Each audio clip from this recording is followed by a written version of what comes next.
paso a la...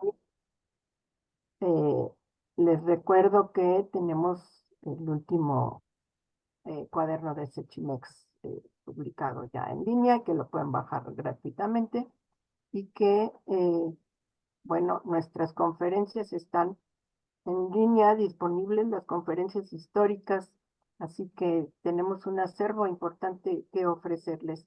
En el mensaje que les mandamos para convocarlos a esta sesión, está la liga donde directamente pueden entrar, o busquen Sechimex en Google y también por esa vía tienen acceso. Así que no tenemos pretexto para no acceder a todo lo que ofrece el Sechimex. Bien, esta mañana tenemos el enorme gusto de tener con nosotros a Alejandro Farías Zúñiga, un querido eh, eh, miembro de la Facultad de Economía, que es en este momento y ya desde hace tiempo gerente de innovación de Fundación INCIDE y profesor de la misma facultad en la UNAM, desde luego. Entonces, Alejandro, con el gusto de tenerte con nosotros, el mecanismo para tu exposición sería de alrededor de 45 minutos y para dar espacio a que tengas un diálogo con los asistentes a tu conferencia. Entonces, si quieres compartir pantalla, Alejandro, y desde luego eres muy bienvenido.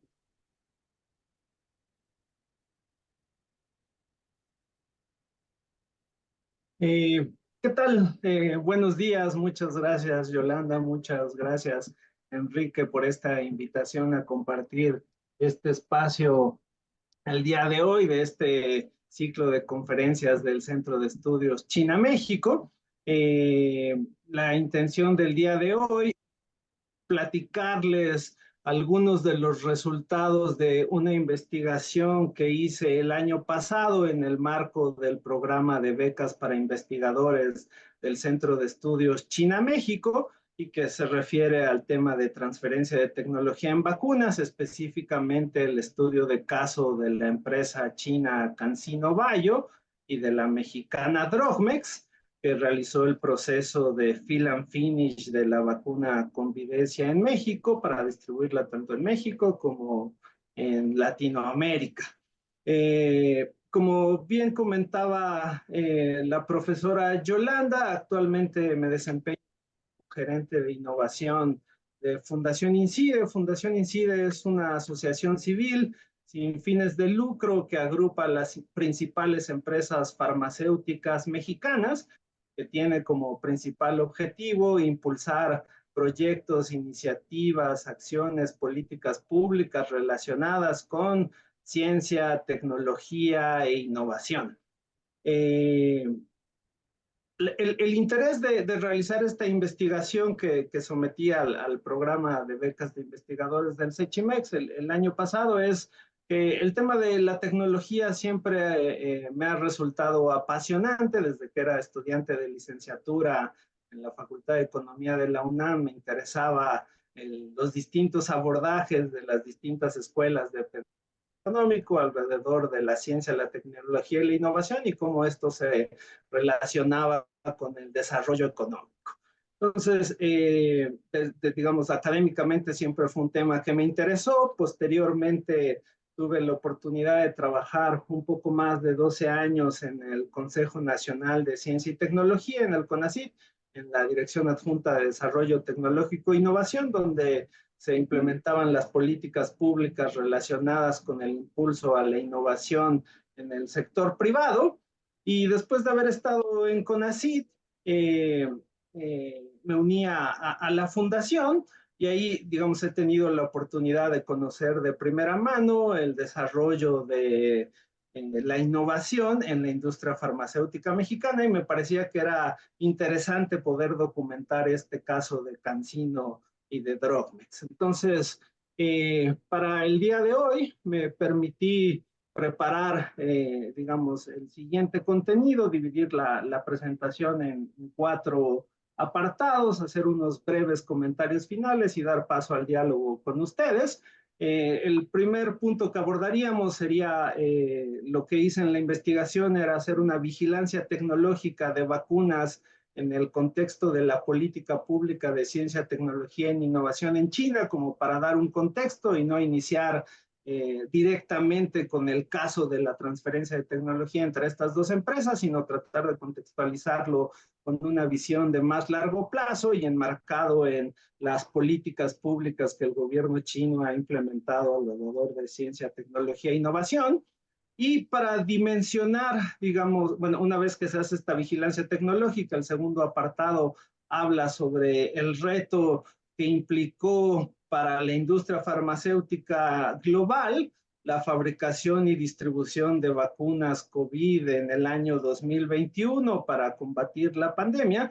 Y para dimensionar el reto, pues no perder de vista que el reto era no solo desarrollar nuevas vacunas, sino además producir a escala global más de 8,000 millones de dosis de vacunas, ¿no? Entonces la pregunta de investigación era, ¿cómo fue posible que la cadena global de valor de la industria farmacéutica hiciera los ajustes necesarios para poder fabricar a esta escala este volumen de vacunas de tecnologías nuevas para esta enfermedad nueva que no tenía precedente? Entonces eso lo platicamos en la segunda parte.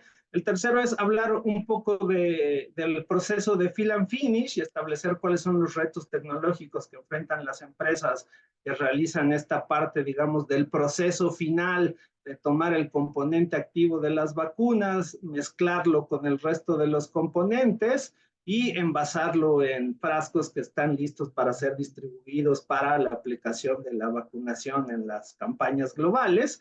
Y luego finalmente entrar al caso CanSino el caso de CanSino y de Droplets. Y al final unas pequeñas reflexiones. Entonces, sin más por el momento, inicio con esta sección de la vigilancia tecnológica de vacunas.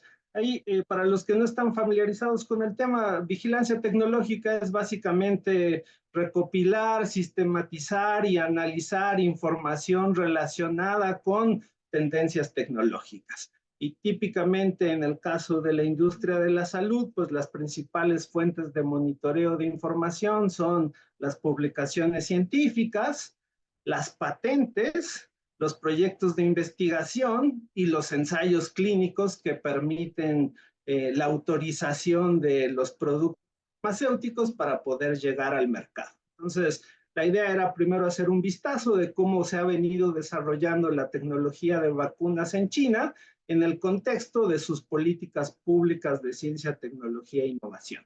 Entonces, para comenzar, digamos, me gustaría resaltar este mensaje de Xi Jinping en su informe al 20 Congreso Nacional del Partido Comunista Chino en el año 2022, donde él expresaba que para alcanzar el sueño chino de convertirse en un país socialista moderno, próspero y poderoso, era necesario estar guiados por las necesidades estratégicas de China y concentrar los esfuerzos para llevar a cabo una investigación científica y tecnológica original y pionera y ganar resueltamente la batalla de tecnologías clave y esenciales, ¿no? Entonces, digamos, un primer hecho a resaltar es, digamos, esta visión del liderazgo en China, de cómo la ciencia y la tecnología pueden ser las bases o las herramientas que los lleven a ser un país moderno, próspero y poderoso. Yo creo que si hiciéramos una revisión de las políticas públicas de ciencia, tecnología e innovación en México, si bien, digamos, ha habido esfuerzos interesantes, probablemente nunca hemos colocado en este nivel de prioridad tan alto la necesidad de realizar investigación científica y tecnológica como herramienta para lograr desarrollo económico. Entonces, ese es un primer punto a resaltar, ¿no? De esta importancia que tiene para China el desarrollo de la ciencia, la tecnología y la innovación.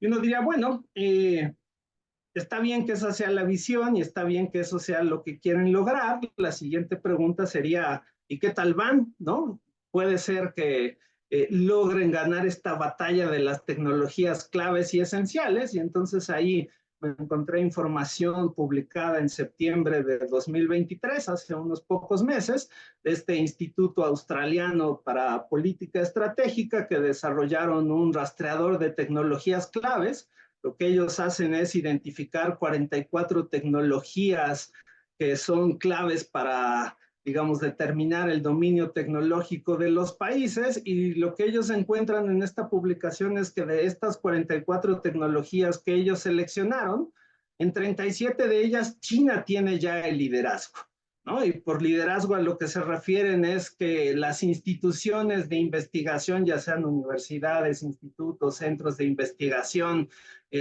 mejor ranqueados en el mundo, están dentro de esos países, y que además el impacto de la producción científica es relativamente alto, ¿no? Aquí en esta grafiquita, como pueden ver, tenemos la tecnología a la cual se hace referencia, nos dicen cuál es el país que lideran, y luego ellos hacen una estimación de algo que le llaman un grado de riesgo de monopolio, y lo clasifican en tres niveles: nivel alto, nivel medio, nivel bajo. En el caso de los niveles altos, se refieren a que las 10 mejores instituciones de investigación en ese tema están dentro de ese país, ¿no? Por ejemplo, de esta gráfica, si vemos la tecnología número 1, que son nanomateriales, en ese caso diríamos el país líder es China y el riesgo de monopolio es alto. Eso quiere decir que las 10 mejores universidades del mundo que hacen investigación en nanomateriales están todas en China,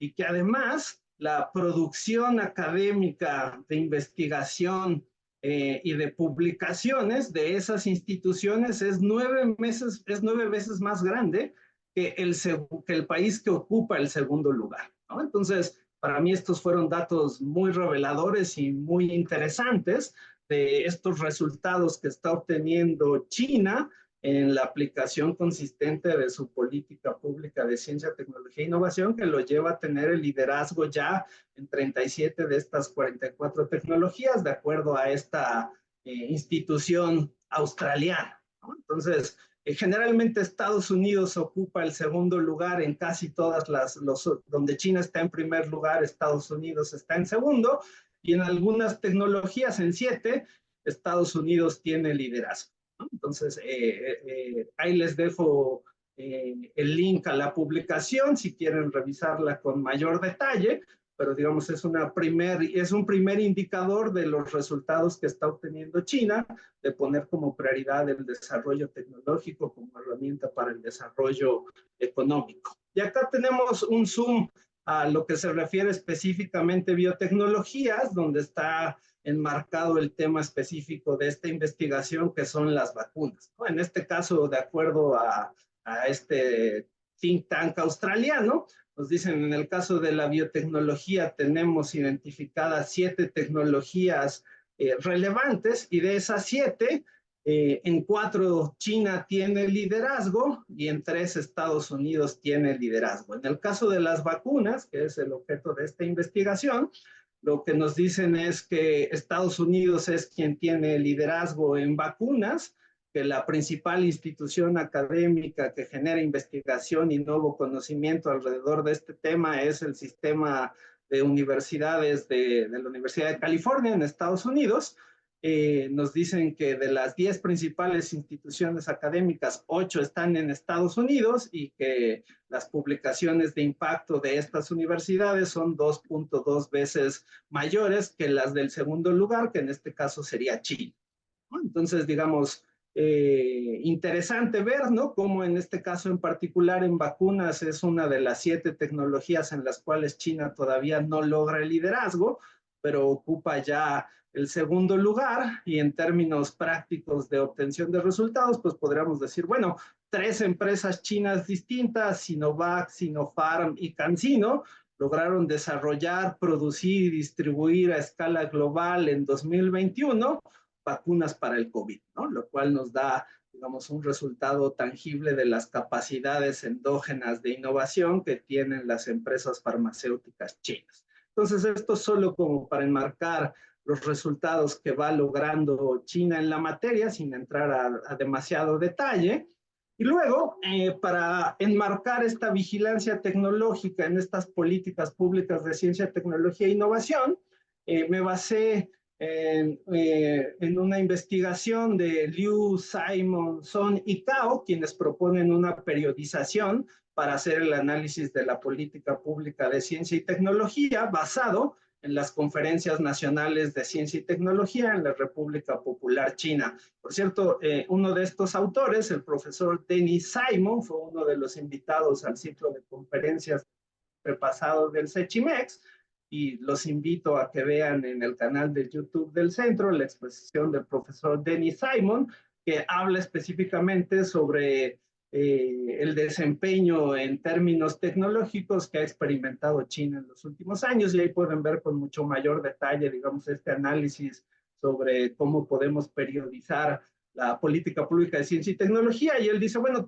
tomamos como referencia estos 4 momentos que pueden ser un hito en el desarrollo de la política pública de ciencia y tecnología en China. En 1985 se toma la decisión sobre la reforma del sistema de ciencia y tecnología, y digamos, ya ahí comienzan formalmente todas las reformas para ir convirtiendo a la ciencia y la tecnología en un motor de desarrollo económico.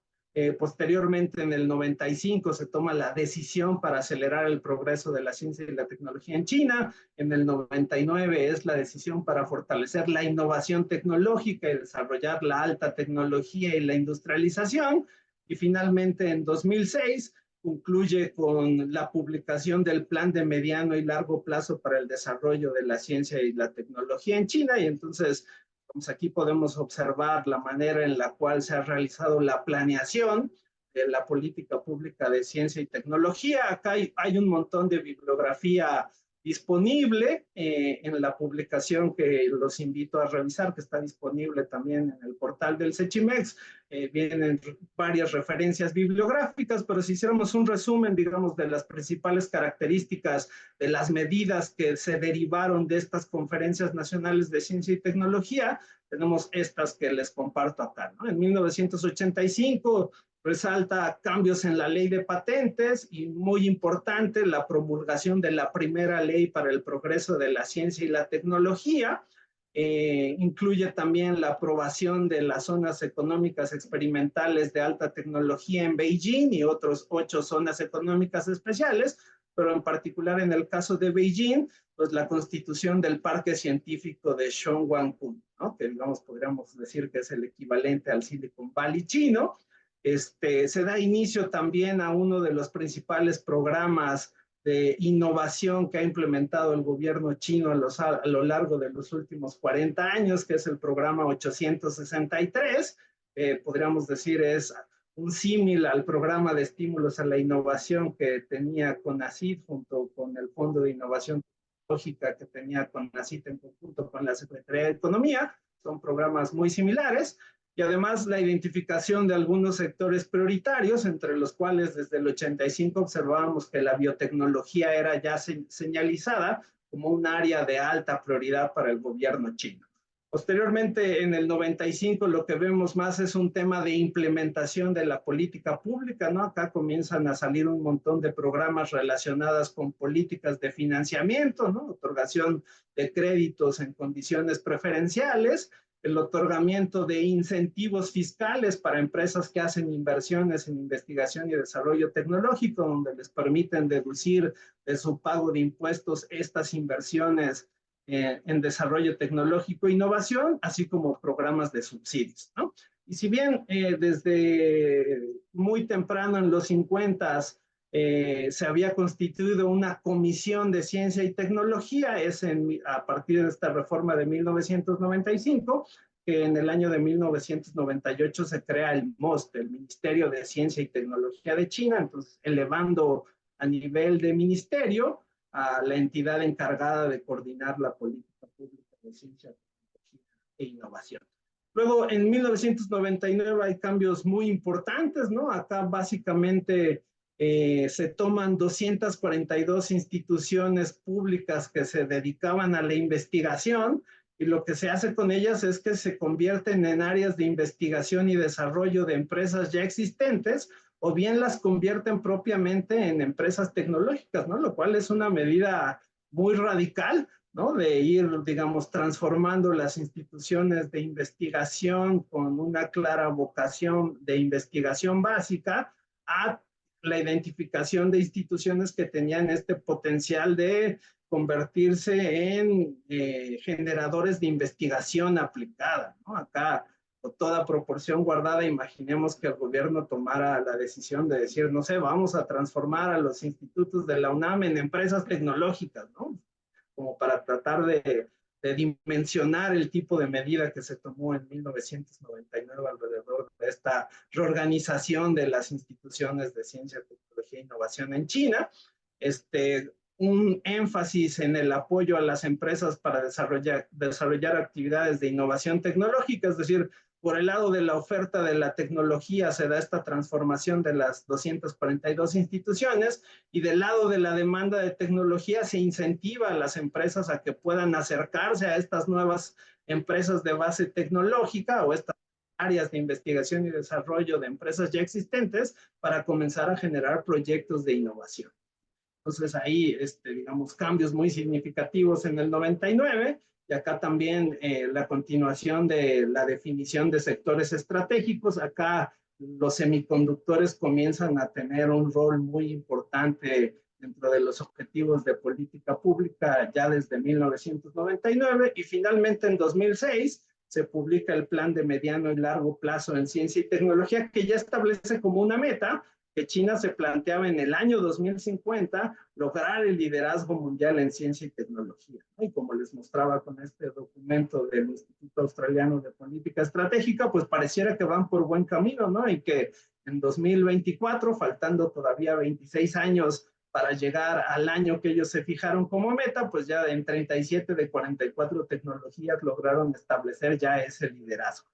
Luego, otro cambio muy importante en estas reformas de 2006 es el establecimiento del concepto de innovación endógena, ¿no? Esto que les compartí en la primera lámina del mensaje de Xi Jinping, de decir la necesidad de hacer investigación original y propia, ¿no? De manera tal que China tuviera las capacidades, pudiera desarrollar las capacidades para generar de manera endógena innovaciones y ya no solo la parte de la adopción de la tecnología externa, ¿no? Acá hay también reformas a la ley de patentes, se vuelve a reformar la ley para el progreso de la ciencia y tecnología, se modernizan los programas de fomento a la innovación, hay un impulso decidido a las incubadoras y a las empresas de base tecnológica. Acá, por ejemplo, se toman medidas que acá en México serían como impensables, ¿no? Por ejemplo, se abre la posibilidad de que un investigador que está en una universidad pueda decir, voy a poner en pausa mi carrera científica y con el trabajo de la tecnología que he estado desarrollando en la universidad, voy a constituir una empresa de base tecnológica, la universidad me va a licenciar la tecnología a la startup que estoy creando, con esta tecnología que yo mismo he venido desarrollando, y además, por un periodo de tiempo, el investigador va a poder seguir cobrando su sueldo como investigador y profesor, pero se le descarga la carga académica y ahora se puede dedicar 100% a echar a andar la startup y la startup puede ser incubada en una de estas empresas de base tecnológica, estas incubadoras de empresas de base tecnológica y además se crean los fondos de capital de riesgo que dan el financiamiento para estas startups que están siendo creadas por científicos que dejan la universidad para iniciar una carrera de emprendedores, ¿no? Pero cobrando todavía su sueldo como investigadores, ¿no? Entonces son ese tipo de medidas que comienzan a implementarse desde el 2006, que comienzan a, digamos, a tener cambios muy importantes en esta capacidad de generación de innovación endógena para China. Entonces, bueno, con eso en mente, para la realización de la vigilancia tecnológica específicamente en vacunas, utilizamos un software que tenemos contratado en la fundación, es una empresa que se llama Questel.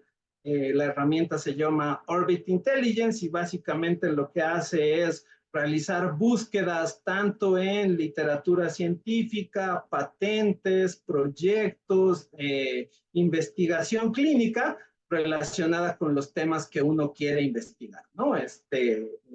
Acá les comparto la sintaxis de la búsqueda que se utilizó. Básicamente lo que estábamos buscando era patentes y ensayos clínicos relacionadas con el desarrollo de vacunas, ¿no? Entonces, esta es la estrategia de búsqueda que se utilizó. Hay muchas otras herramientas de búsqueda que son públicas y de acceso gratuito, donde se pueden tratar de replicar con estas mismas, con estos mismos conceptos, búsquedas, ¿no? Solo que ahí hay que ir base por base, y la ventaja de estos softwares o de estas herramientas es que ellos van y hacen la consulta en todas las bases de datos disponibles, ¿no? Y entonces ya no tienes que ir a un montón de fuentes de información distintas, y te facilitan tener en un solo lugar el acceso a la información científica alrededor del tema que quieres investigar.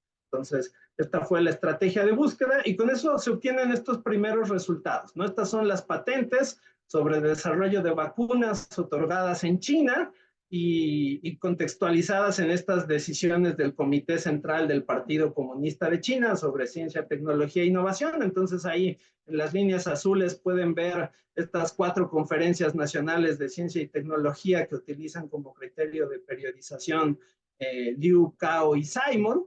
Y acá tenemos el número de patentes relacionadas con desarrollo de vacunas que se dan en este periodo. Y como pueden ver, pues en 1984, durante todo ese año, se otorgó una patente relacionada con desarrollo de vacunas, y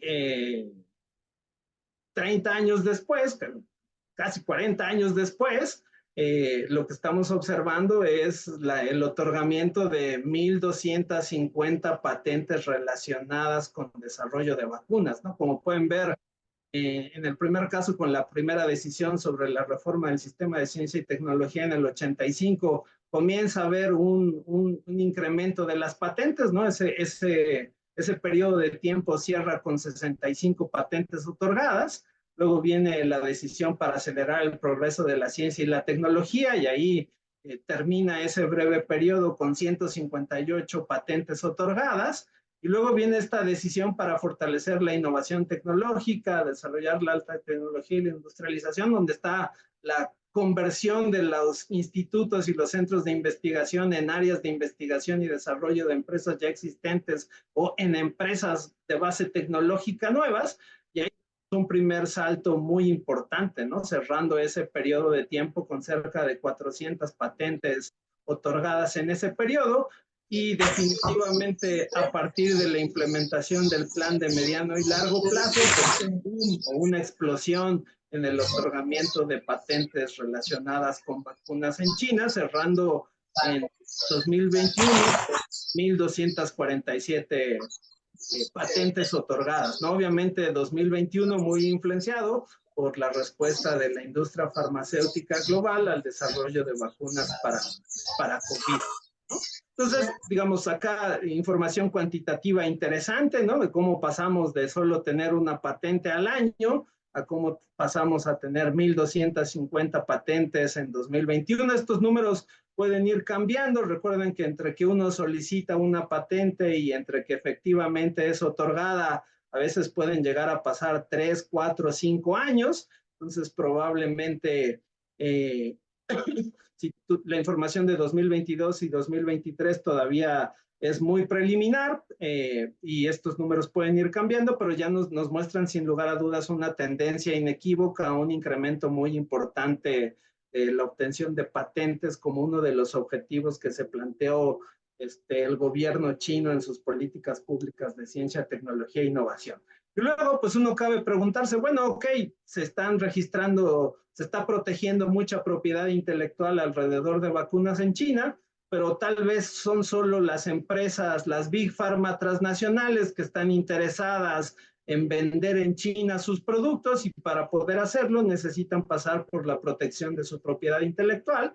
Entonces podría ser que son solo las Big Pharma transnacionales registrando en China la propiedad intelectual que tienen, ¿no? Que es un poco lo que podemos ver en México. En el caso mexicano, si vemos nuestras estadísticas de patentamiento, pues vamos a encontrar que prácticamente el 85-90% de las patentes que se otorgan a empresas extranjeras, ¿no? La capacidad de generación de patentes por actores locales es relativamente pequeña, ¿no? Y en el caso de China, acá lo que vemos es justo esta división. Lo que tenemos en la línea negra son las solicitudes es la obtención de patentes por parte de empresas extranjeras que ya habían obtenido la protección en otro mercado con anterioridad y que luego van y también protegen en China su propiedad intelectual. Mientras que lo que está en rojo son empresas que deciden aplicar como primera opción a solicitud de patente en China y luego el otorgamiento de esta patente en este terreno. Entonces, digamos, la línea en rojo es un proxy de las capacidades endógenas de China de producir su propia propiedad industrial, ya sea por empresas locales o también podría ser empresas internacionales que hacen investigación y desarrollo en China y que luego tramitan la obtención de la propiedad intelectual en territorio chino, ¿no? Y acá de nuevo, si vemos prácticamente en el 86 se da la primera patente solicitada de manera original en territorio chino, y luego la verdad es que hasta el año 1999 pues vemos muy poca actividad, ¿no? Con 10 patentes al año, ¿no? Menos de una patente por mes otorgado para empresas chinas, pero luego a partir del 99 con la decisión para fortalecer la innovación tecnológica, ahí ya vemos un boom del crecimiento de generación endógena de propiedad intelectual alrededor del desarrollo de vacunas en China, cerrando ese periodo con 103 patentes otorgadas, y luego a partir del 2012 las empresas o los actores chinos comienzan a generar más propiedad intelectual en tema de vacunas que lo que hacen instituciones y empresas extranjeras protegiendo su propiedad intelectual en el mercado chino, ¿no? Entonces, si uno dijera, bueno, ¿qué resultados ha obtenido China con la implementación del plan de mediano y largo plazo en cuanto a la generación de capacidades de innovación endógena? Si tomáramos las patentes como ese indicador, diríamos, bueno, es claro que a partir de 2012 China tiene una capacidad propia de generar propiedad intelectual en su territorio, ¿no? Haciendo innovación, digamos, muy significativa por parte de actores locales, ¿no?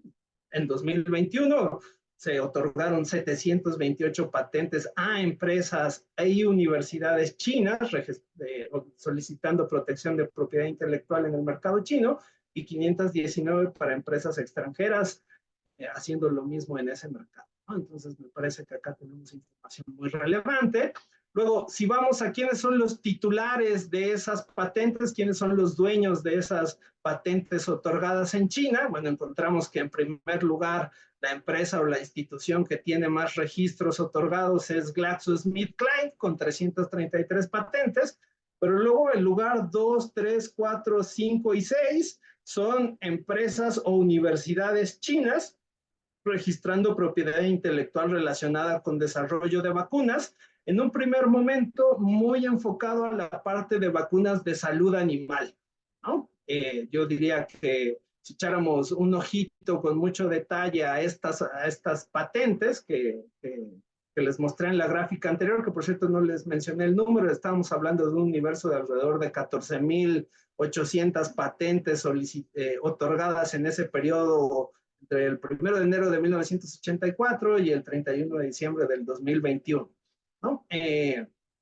Si desmenuzáramos esa información de esas 15,000 patentes, encontraríamos que en los 90s esta generación de propiedad intelectual está muy ligada sobre todo primero a la parte de salud animal y ya luego a partir del año 2000 en salud humana, ¿no? Entonces acá tenemos a los principales actores, vemos a las Big Pharma transnacionales registrando su propiedad intelectual en China, ¿no? Empresas como Merck, como Sanofi, como GlaxoSmithKline, como Boehringer, ¿no? Pero también empresas y universidades chinas obteniendo protección de la investigación que realizan alrededor del desarrollo de vacunas.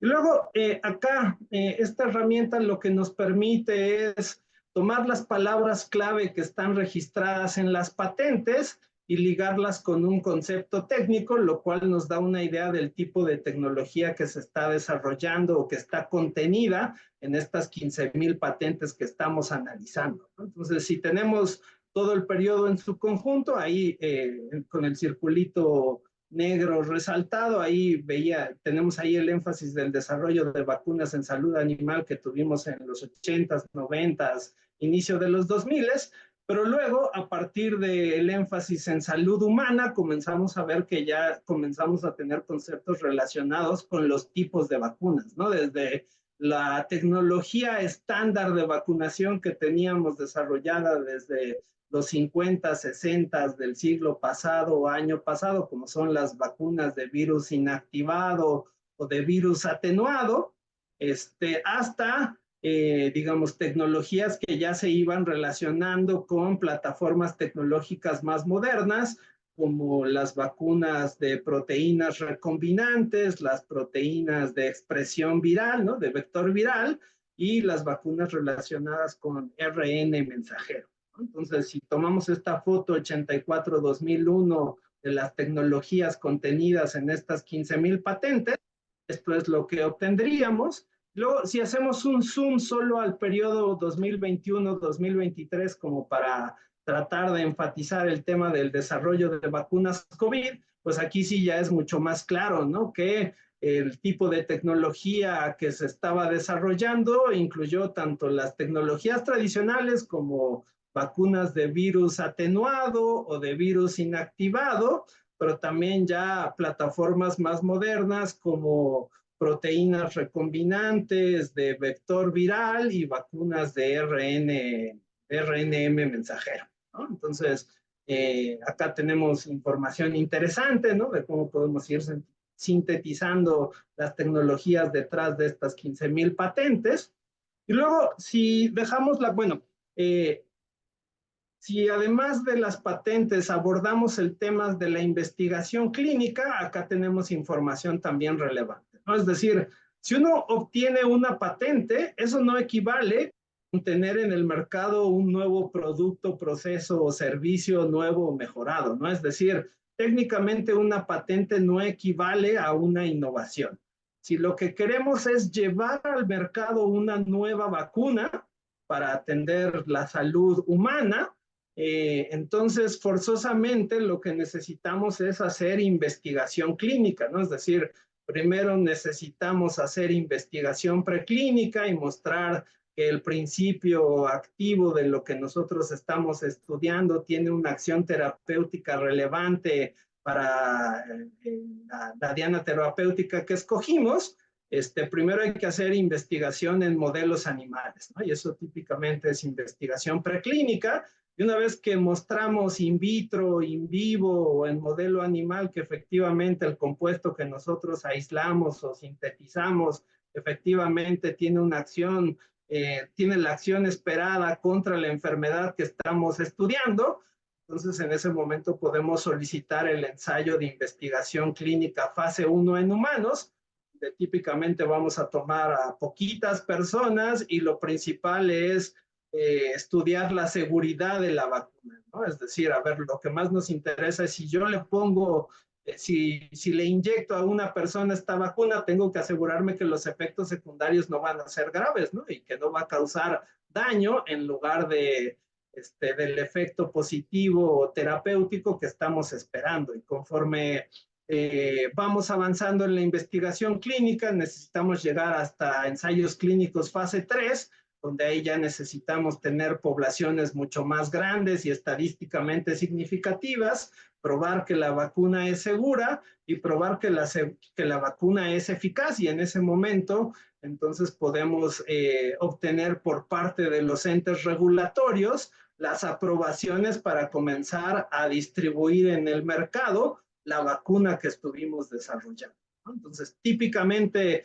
el primer paso es obtención de propiedad intelectual. que vimos en las gráficas anteriores, pero eso no equivale a llevar al mercado una vacuna que está disponible para el público en general. Si lo que queremos es que eso se convierta en un bien y servicio disponible para la población, entonces hay que ir por investigación clínica.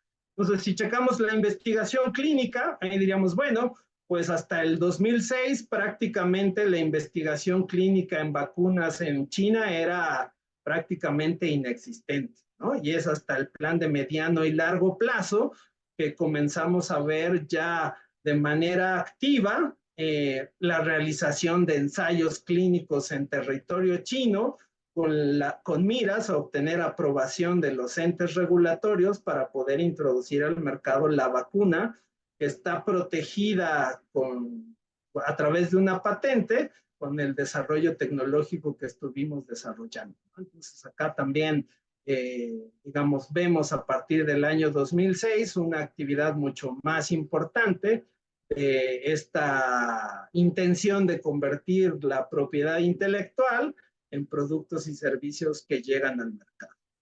También me pareció información interesante para compartir con ustedes, y con eso concluye esta primera parte de la vigilancia tecnológica. Luego tendríamos la parte de la distribución a escala global de las vacunas. Ya vi que el tiempo me está comiendo, así que voy a ir mucho más rápido. Acá simple y sencillamente contextualizar, ¿no? En 2021, el primer año que tuvimos disponibles las pandemias, tuvimos disponibles las vacunas para la pandemia.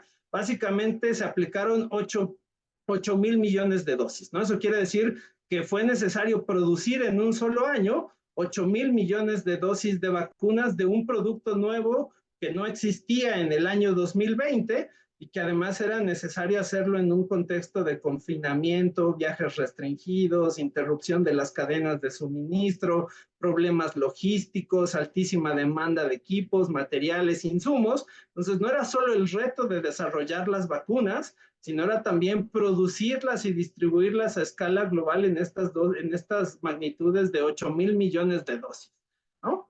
Entonces, ¿cómo se podía atender este reto? Y diríamos, bueno, en ese caso la estrategia era claro que ninguna empresa farmacéutica por sí sola tenía la capacidad de fabricar todas las vacunas que se requerían, y entonces lo que vimos como estrategia de la industria farmacéutica a nivel global es que las empresas que lograron desarrollar vacunas buscaron aliarse con las otras grandes empresas farmacéuticas que no desarrollaron vacunas contra COVID, ¿no? Y ahí tenemos empresas como GlaxoSmithKline, Novartis, Sanofi, Takeda, Merck, quienes ayudaron en el proceso de fabricación de vacunas a las Big Pharma que sí lograron desarrollar vacunas COVID. Pero con eso no fue suficiente, ¿no? A pesar de incorporar estas otras Big Pharmas en el proceso, todavía se quedaban cortos con la capacidad de fabricación. Y entonces se recurrió a los Contract Manufacturer Organizations, ¿no? Que digamos son actores de la industria farmacéutica global que pueden realizar partes del proceso de fabricación de medicamentos, en muchos casos el relacionado con el fill and finish, ¿no? Es decir, con el envasado final y la preparación final de la vacuna. Entonces aquí tenemos grandes CMOs globales como Lonza, Catalent, Thermo Fisher, Fareva, Recipharm, Siegfried, Baxter, el Serum Institute en India. Todos ellos fueron también contratados por los desarrolladores de vacunas para poder fabricar vacunas en escalas de 8,000 millones de dosis en un solo año, ¿no? Y con eso no fue suficiente, y entonces en tercer lugar también se recurrió a empresas farmacéuticas y CMO de escala nacional, ¿no? Que ya no tenían esta gran capacidad global de fabricación, pero que tenían capacidades significativas como Gram, Rovi, Farmaniaga, Solbio, Biomanguinhos en Brasil, y en el caso de México, Leomont, Birmex y Drogmex, ¿no? Entonces acá tengo un cuadrito que resume quién salió con quién y a quién contrató para la fabricación de vacunas. No me voy a detener mucho en ello. Solo mencionar, por ejemplo, en el caso de BioNTech, ¿no? Tenía capacidad de producción propia, pero muy limitada. Entonces decidió tener una alianza con Pfizer para que Pfizer también interviniera en el proceso de fabricación de su vacuna. pero a pesar de eso, la capacidad conjunta de Pfizer y BioNTech no era suficiente para atender la demanda de vacunas que tenían, y entonces también contrataron a Novartis y a Sanofi en Suiza, en Eslovenia y en Alemania por esos millones de dosis que están ahí mostrados en, ¿no? Entonces, básicamente, en el caso, por ejemplo, de la Universidad de Oxford, fue un desarrollo universitario. La Universidad de Oxford no tiene farmacéutica, entonces la Universidad de Oxford no podía producir sus propias vacunas, necesitaba un aliado Big Pharma que se encargara de ese proceso de fabricación. El socio que escogieron fue AstraZeneca, entonces AstraZeneca fabricó la vacuna de la Universidad de Oxford, pero de todas maneras tuvieron que contratar a CMOs globales y locales para poder producir las dosis que necesitaban. En el caso de México, tuvieron una alianza con Laboratorios Liomont para la fabricación de 100 millones de dosis, ¿no? En el caso de Moderna, Moderna también muy interesante, ellos tenían una muy limitada capacidad de fabricación propia, y entonces lo que hicieron fue recurrir a los fondos públicos de la operación WARP en Estados Unidos para construir esa capacidad de fabricación. Entonces, al tiempo que estaban desarrollando la vacuna y haciendo ensayos clínicos, también estaban construyendo plantas de fabricación y construyendo una cadena de suministro a escala global para poder producir sus propias vacunas, y a pesar de eso tuvieron que aliarse con otras Big Pharma como Sanofi o Takeda o otros CMO globales o locales, ¿no? Entonces aquí tenemos la lista de con quiénes se aliaron y en qué escalas o cuántos millones de dosis se requerían. En el caso, bueno, acá tenemos la información de Novavax, de Janssen, en el caso de empresas chinas, en el caso de Sinovac, tenían producción propia, pero además establecieron alianzas con Farmaniaga en Malasia para 14 millones de dosis, con PT Biopharma en Indonesia para 280 millones de dosis y con Baxter en Egipto para 60 millones de dosis. Y en el caso de CanSino, que es el que nos ocupa, pues tenían capacidad de producción propia, no buscaron un aliado Big Pharma transnacional, pero establecieron alianzas con Sol Bio en Malasia para 36 millones de dosis y con Drogmex en México para 35 millones de dosis, ¿no? Entonces, hay información mucho más detallada en la publicación que los invito a revisar.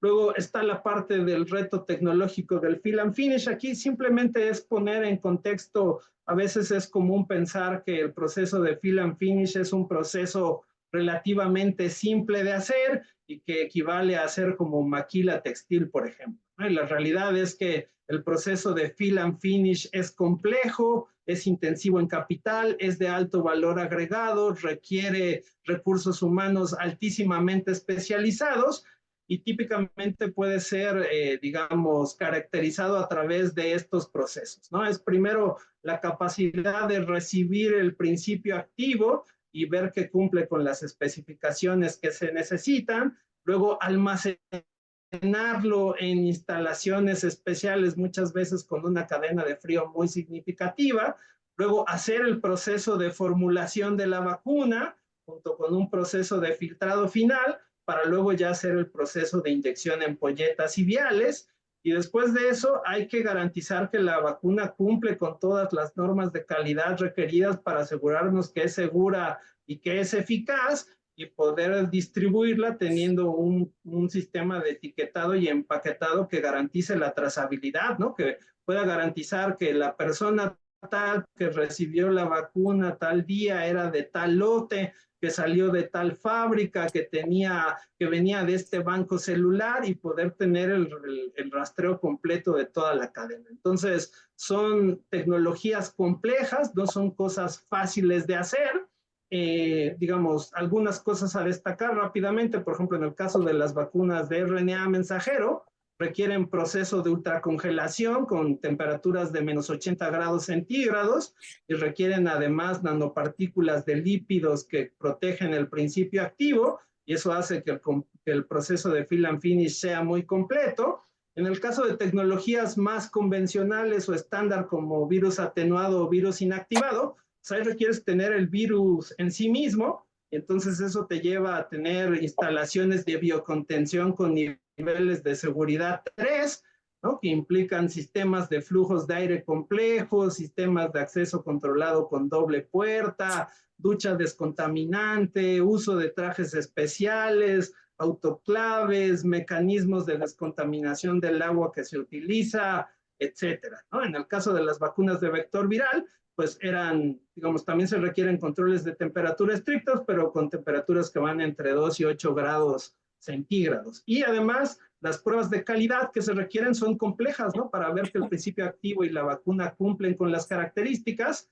Hay que hacer pruebas de PCR, pruebas ELISA, pruebas Western Blot, hacer espectrometría de masas, hacer cromatografía de gases de alto rendimiento, test de esterilidad, es decir, son actividades muy complejas, ¿no? Y a pesar de que empresas, por ejemplo, como Johnson Johnson tienen toda la experiencia en el desarrollo de vacunas, aún así, empresas como esta cometieron errores en esa cadena y tuvieron que descartar 75 millones de dosis en el caso de su fabricación en Estados Unidos, en Baltimore, mostrando que no es fácil hacer el proceso de fill and finish. Entonces, ya paso a concluir 5 minutitos más y termino con la parte de CanSino Bio. Lo primero era por qué participar en el proceso de fill and finish. Aquí básicamente, bueno, para esta parte de la investigación lo que se hizo fue hacer una entrevista con el CEO, con el presidente del Consejo de Laboratorios Carnot, que es la empresa de la cual forma parte Drogmex, ¿no?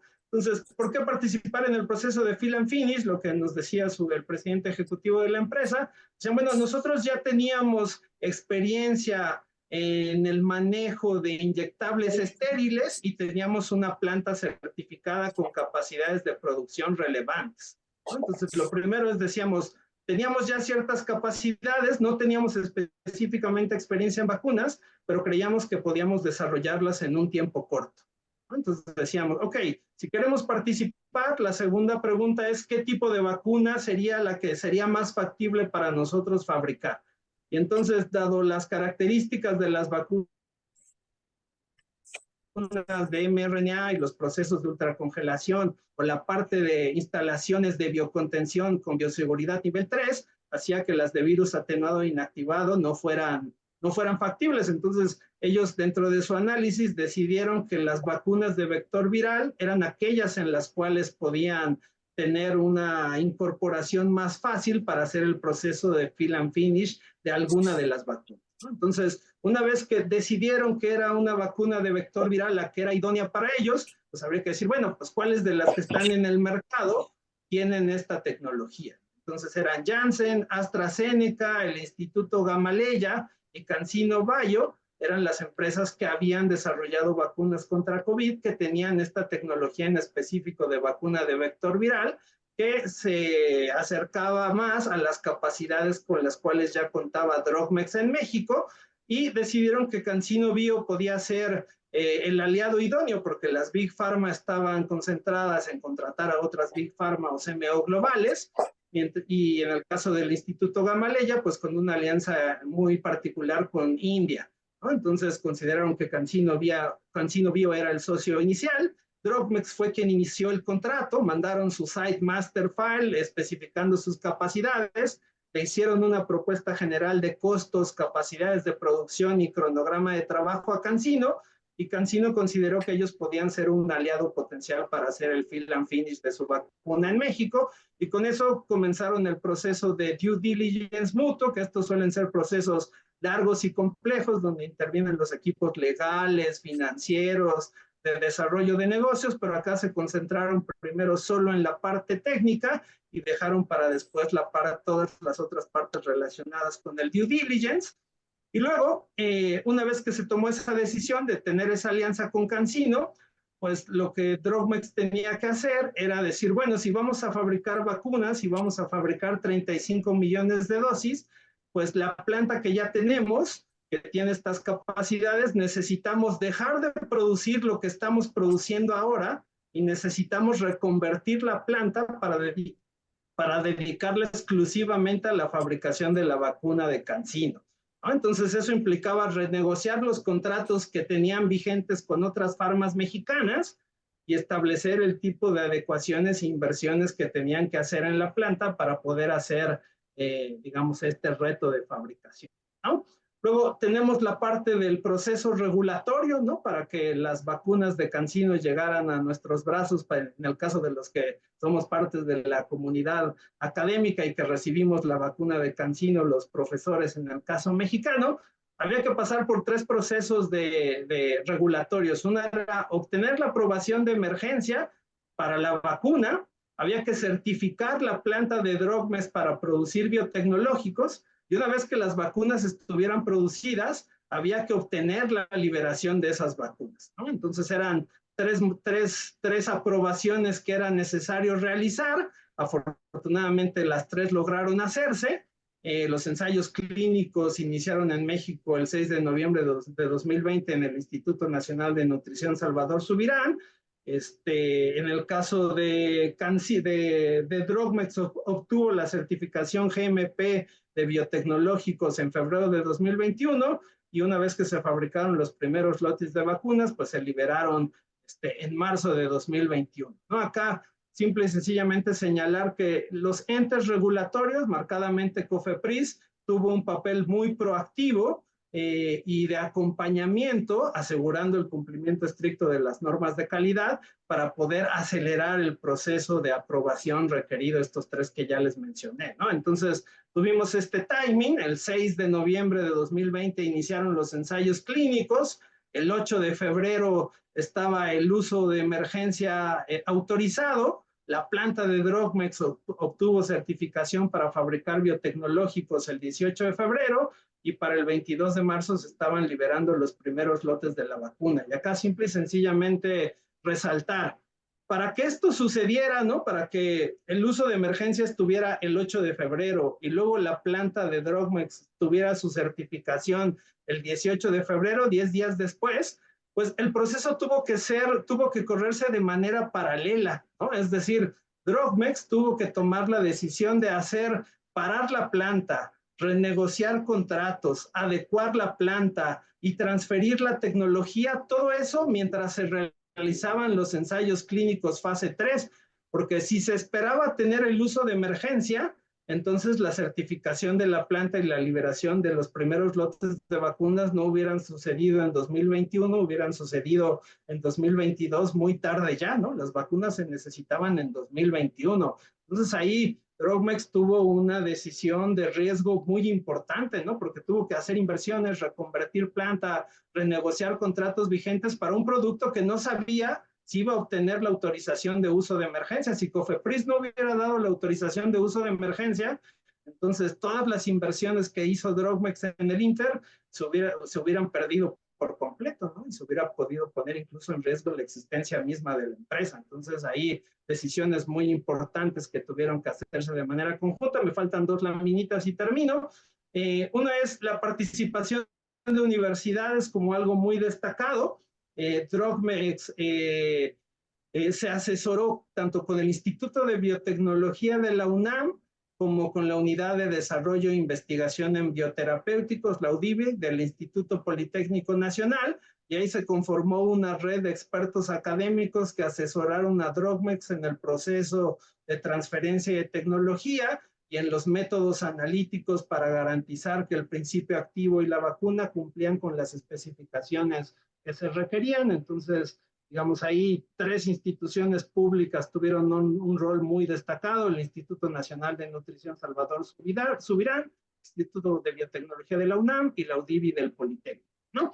En cuanto a adecuaciones de planta y adquisiciones de equipo frío, tuvieron que hacerse esfuerzos muy relevantes. Por ejemplo, en el caso de los paletanques, era necesario comprar este equipo para la fabricación de la vacuna, pero aunque se hicieron las órdenes de compra, los tiempos de entrega eran muy largos, ¿no? Entonces, si espero hasta que me entreguen el paletanque que ya compré para mi planta, pues no voy a tener las vacunas en tiempo, ¿no? Acá, por ejemplo, una anécdota interesante fue otra empresa farmacéutica mexicana que tenía en existencia estos paletanques, se los dio a Drogmex y le dijo, bueno, te presto estos míos para que puedas iniciar producción a la brevedad y cuando lleguen los nuevos que tú compraste, pues me los das a mí.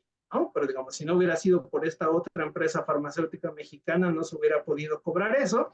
Y en el caso de los sistemas de single use, pues estaban en altísima demanda. Los sistemitas de single use son esas como bolsitas que pueden ver ahí en la imagen que les comparto. Eso permite que la fabricación sea mucho más expedita, porque si tuvieras que poner todas las sustancias en equipos físicos, entonces cada vez que vas a hacer un nuevo lote tienes que limpiar y esterilizar.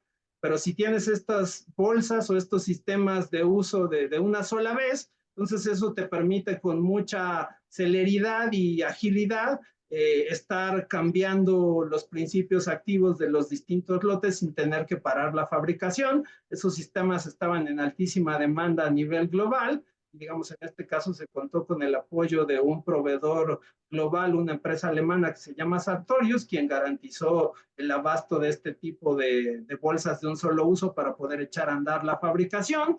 Hubo cosas para las cuales fue necesario desarrollar proveedores.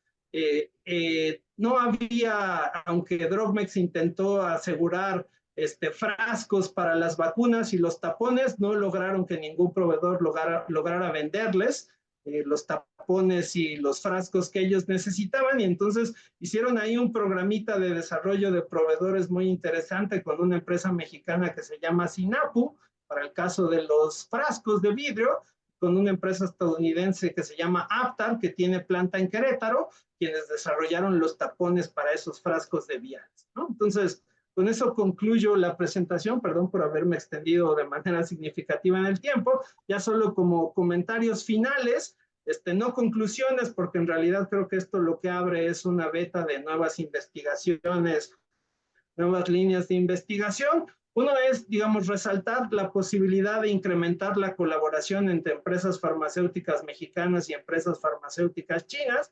Actualmente, Drogmex está liderando el tema de buscar la aprobación regular por parte de COFEPRIS para poder comercializar en el mercado privado la vacuna Convidecia. Está sobre la mesa la posible fabricación del biológico de la vacuna también en México por parte de Drogmex, y se han iniciado acercamiento con otras farmacéuticas chinas. Esta foto es una visita que hizo el personal de Drogmex a China a finales del año pasado, buscando ir cerrando estos proyectos. Entonces aquí podemos ver cómo este tipo de proyectos específicos abren la puerta para posibles nuevas colaboraciones en el futuro entre farmacéuticas chinas y farmacéuticas mexicanas.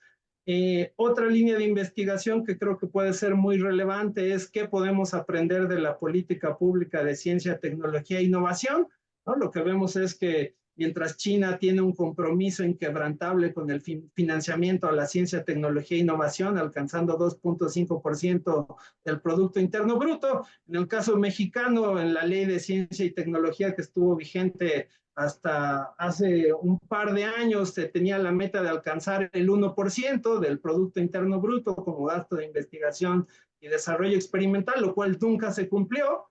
Y ahora con la nueva propuesta de ley de humanidades, ciencia y tecnología de la presente administración, que además está en revisión por controversia constitucional, más allá de si se declara o no inconstitucional la ley, pues en la ley lo que sí hizo fue quitar la meta, ¿no? Y decir, como nunca alcanzamos el 1% de gasto en investigación y desarrollo, pues mejor quitémoslo.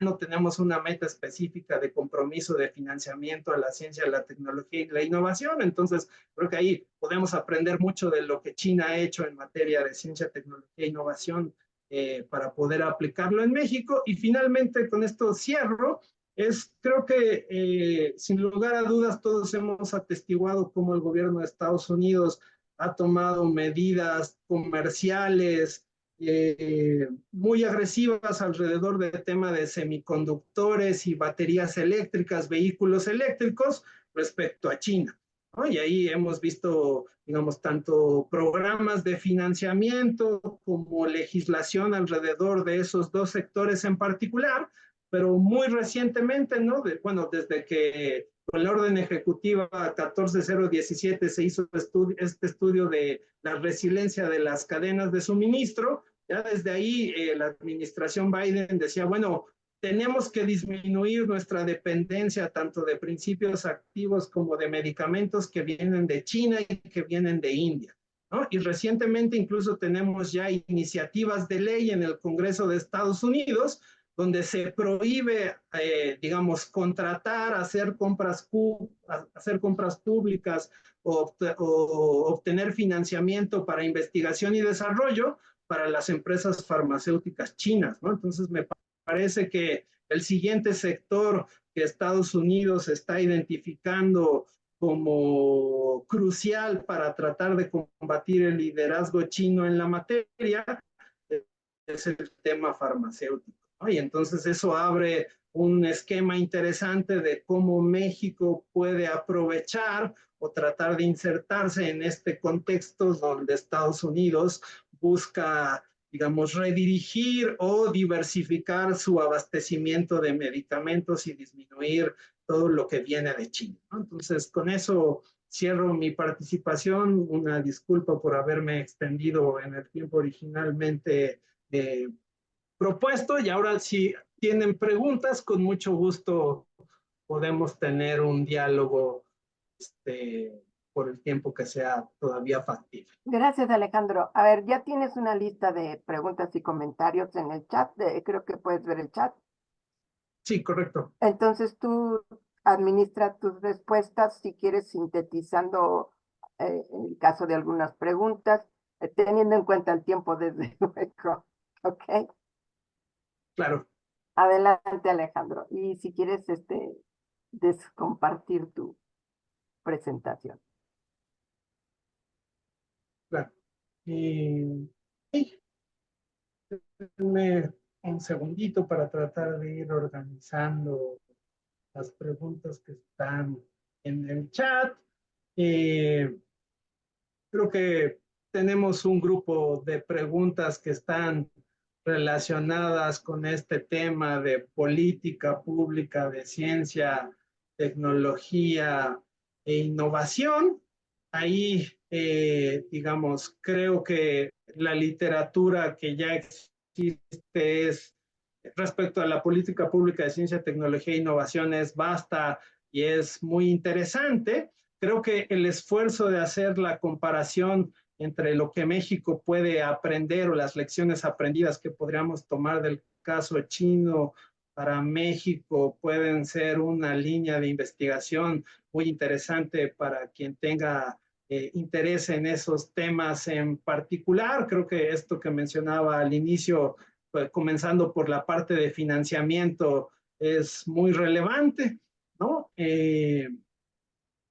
Creo que hay, por ejemplo, temas relacionados como con capital de riesgo, ¿no? De cómo podemos hacer para que el financiamiento privado tenga un papel mucho más relevante en el financiamiento de ciencia, tecnología e innovación es muy importante. En el caso mexicano, históricamente ha sido el sector público el que ha puesto la mayor parte del financiamiento para las actividades de ciencia y tecnología, y el sector privado ha contribuido de manera,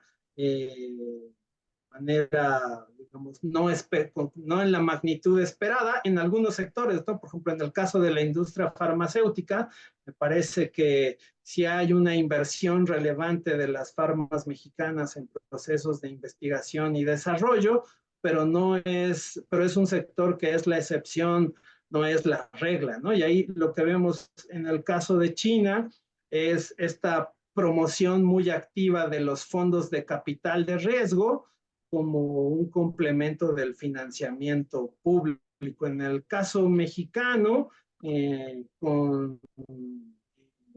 cuando el Instituto del Emprendedor estaba activo, una de las acciones que tuvieron en conjunto con Nacional Financiera fue la creación de fondos de capital de riesgo, ¿no? Entonces ahí tuvimos un primer inicio de alrededor de 30, 40 fondos, si no mal recuerdo, que comenzaban a invertir fuertemente en startups con tecnologías interesantes.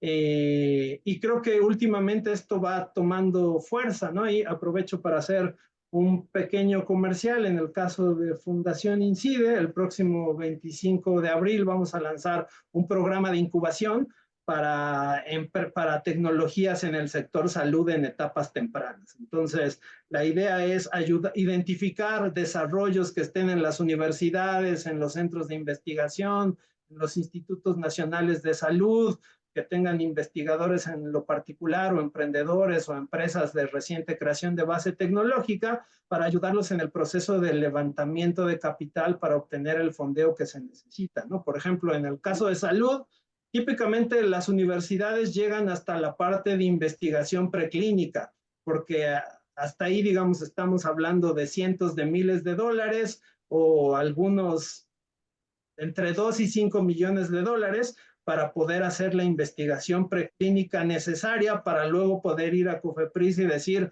autorízame a comenzar a hacer investigación clínica en humanos. Y ya que llegas a investigación clínica en humanos, entonces ya ahí los costos son de decenas, cientos o de miles de millones de dólares para llevar un medicamento al mercado. Y obviamente ninguna universidad tiene la capacidad de decir, yo voy a financiar la investigación clínica de 5 desarrollos, ¿no? Entonces, si el Instituto de Química de la UNAM dice, oye, nosotros estamos sintetizando un compuesto que tiene capacidad de contribuir a la eliminación del cáncer de mama, por ejemplo, diría, bueno, seguramente se puede financiar con recursos públicos de la universidad hasta la parte clínica, preclínica, que por cierto la universidad tiene una instancia que se llama la UNIPRE, que es la unidad de investigación preclínica, donde se puede hacer toda esta investigación hasta la parte in vivo, in vitro o en modelo animal, dejando todo listo para poder ir a investigación clínica. Pero ya cuando vas a investigación clínica, pues ya ahí se requieren montos de recursos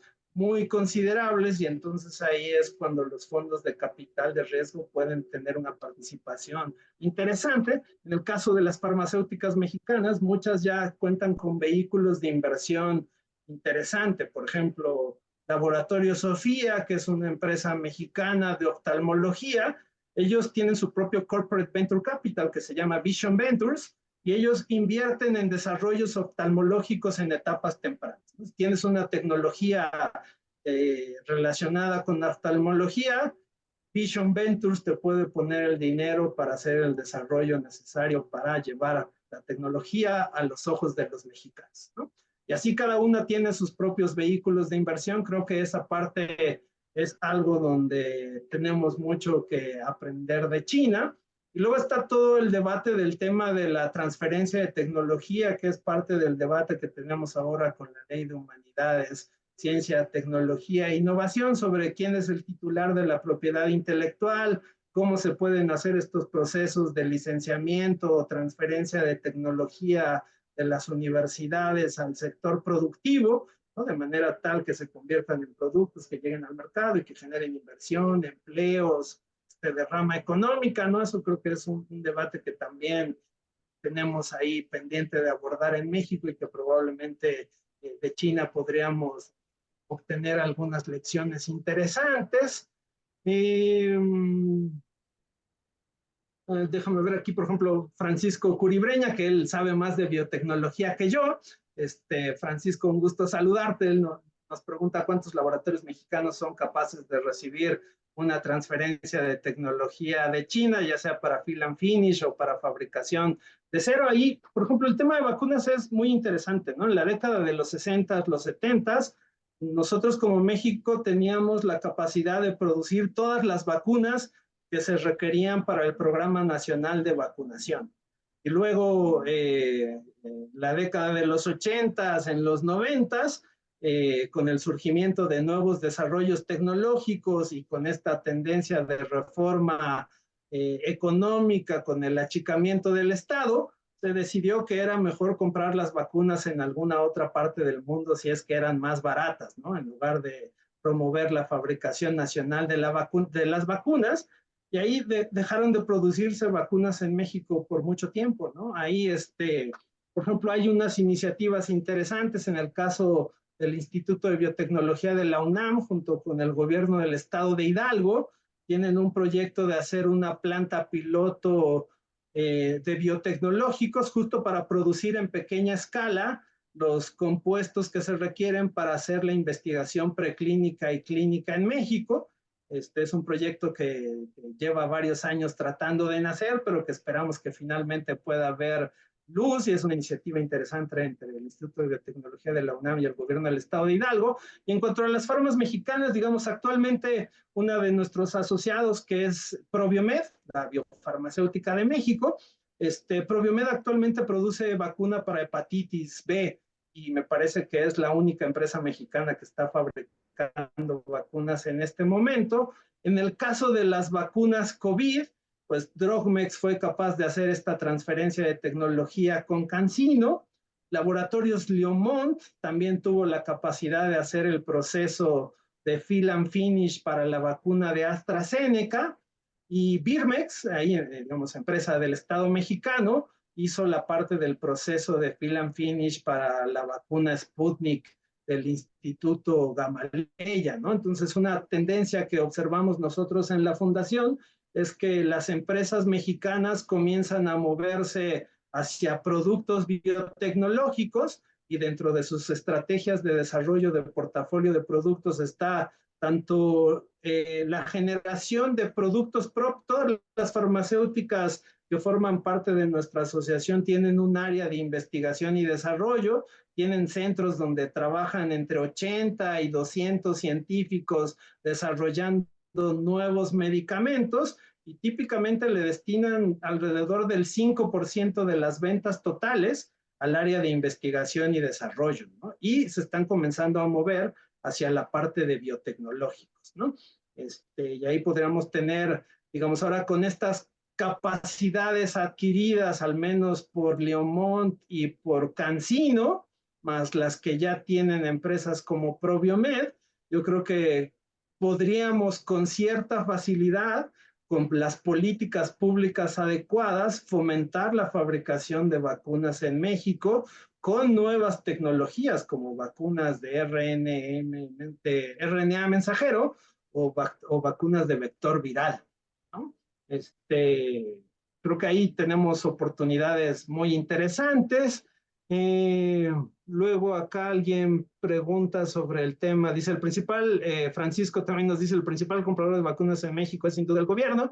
¿Qué posibilidades tienen las vacunas chinas contra las vacunas occidentales por el tema de Tratado de Libre Comercio y otros? Pues ahí, digamos, en términos estrictos, en un mundo ideal debería ser simple y sencillamente el cumplimiento de la parte regulatoria, ¿no? Ya vi en el caso mexicano, pues CanSino obtuvo la aprobación de emergencia y ahora está en el proceso de obtención de la aprobación ya de manera regular, y eso permitiría tanto las compras del gobierno mexicano como la posibilidad de poder vender libremente en el mercado privado las vacunas contra COVID que fueron desarrolladas. Y ahí, por ejemplo, si uno se comienza a meter, por ejemplo, en la parte de propiedad intelectual de CanSino, las patentes que están registrando en México actualmente, que están en proceso de solicitud ante el INPI, lo que vemos es que no son propiamente las vacunas de COVID, sino que lo que están registrando como propiedad intelectual, tanto para sus vacunas de vector viral como las de RNA mensajero, son plataformas tecnológicas para desarrollar vacunas para otras dianas terapéuticas, no solo para el COVID, ¿no? Entonces ahí podríamos comenzar a ver proyectos de colaboración en el futuro para otras vacunas, no solo las del COVID, ya sea que decida CanSino hacerlos por sí mismo o en alianza con alguna farmacéutica mexicana, ¿no? Entonces ahí bien, vemos tendencias interesantes de cómo se va moviendo el mercado. Enrique pregunta cómo se comparan las actividades de CanSino en México con las realizadas en otros países, las de otras empresas de América Latina. Ahí en el caso de CanSino, digamos, de las 3 empresas farmacéuticas chinas que lograron desarrollar vacunas, tenemos Sinovac, Sinopharm y CanSino. Sinovac y Sinopharm tienen fuerte participación del Estado, ¿no? Es decir, el gobierno chino tiene parte de la propiedad de estas 2 farmacéuticas, Sinovac y de Sinopharm.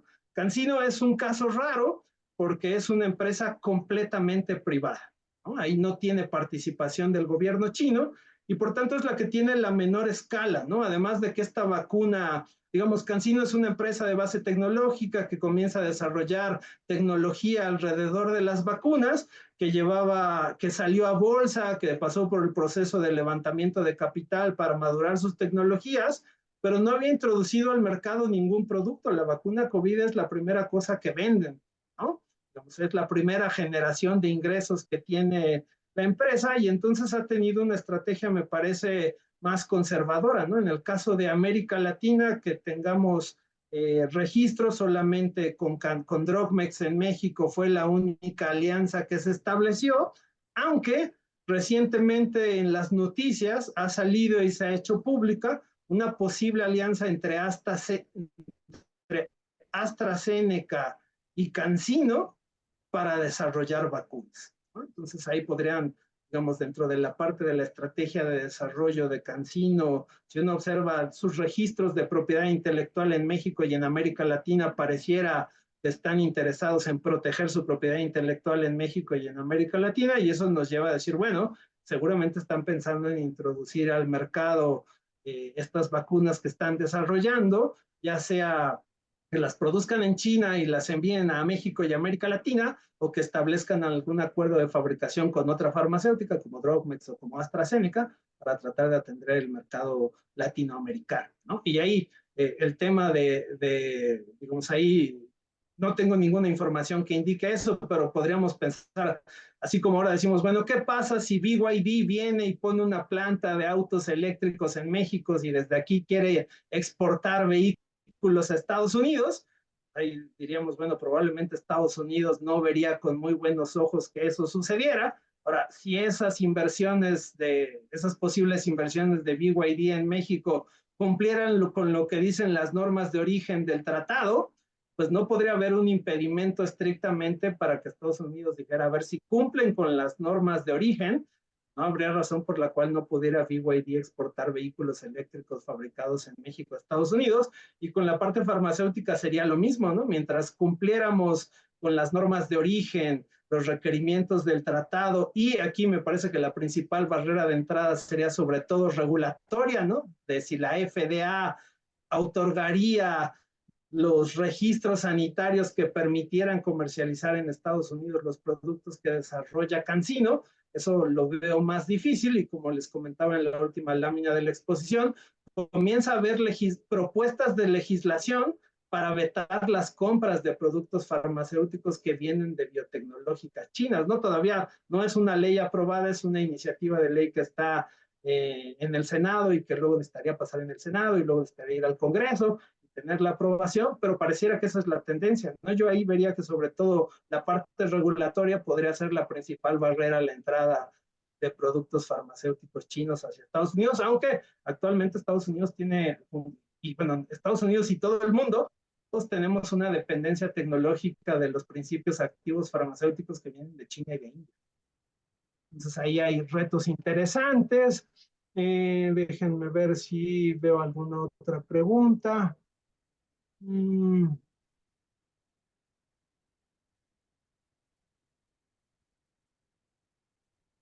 Para las personas que quieren entrar en contacto, les dejo la presentación para que esté disponible y ahí viene mi correo electrónico. Pueden contactarme con total libertad.